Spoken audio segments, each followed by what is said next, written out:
Gammelbror i Thy, både rig og øvert kåd. Så høviske haver hans sønner 5, de to for os ilde ad. Ebbe, han tjener i kongens gård, både for guld og for ære. Peder, hans broder, han stjæler Luceville, Ebbes hjertens kære. Og derfor træder Ebbe Skammelsen så mange sti vild.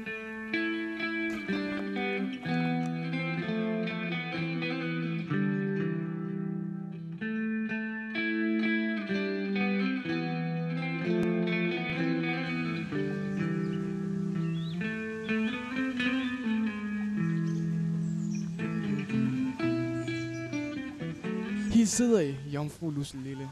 Drømmer jeg væk i tanker? Wie kan det være, det stadig er for Ebbe, at eders hjerte banker?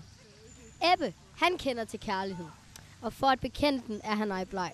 Han spotter ingen stolt jomfru en halve side af mig. Stop, jomfru Luceville. I giver mig eders tro. Det vil jeg for sandheden sige, at Ebbe han døde i fjor. Halve mere skade for I deraf, end jeg venter mig. Men hører jeg det, jomfru Luceville? Giver Peder eders tro? Det vil jeg for sandheden sige, det at Ebbe han døde i fjor. Hvis eders ord er sandt, som jeg har så svært ved, må eder være galant følge mig til eders brug.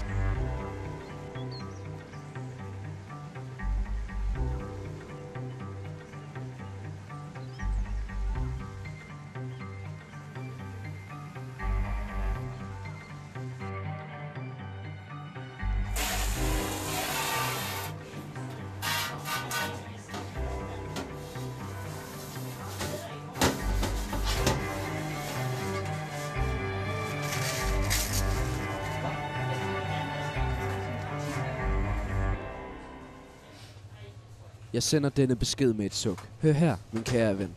Peder driver med Luceville utugt, for resten er afsenderens ven.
Mindes I det, stalten Luceville, at de gav mig eders tro?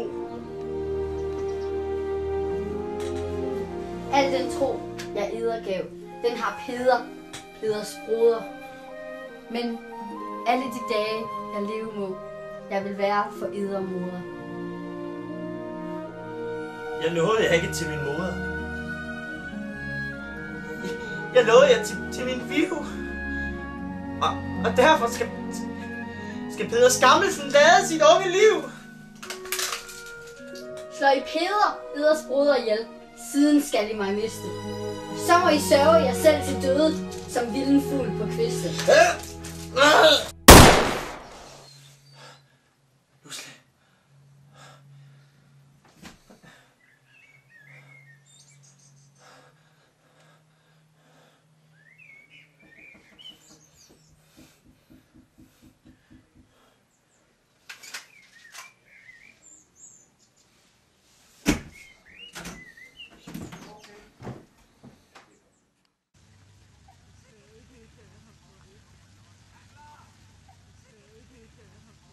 Hør du, Peder Skammelsen, du tøver alt for længe. Bruden længes fast efter dig ud i sin dobbeltseng. Det hører her, min broder. Jeg svarer så bræt.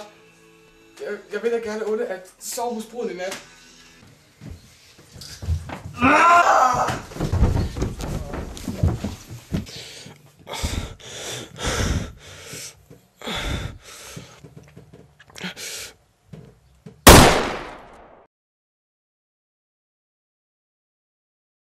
Derfor træder Ebbe Skammelsen så mange sti vild.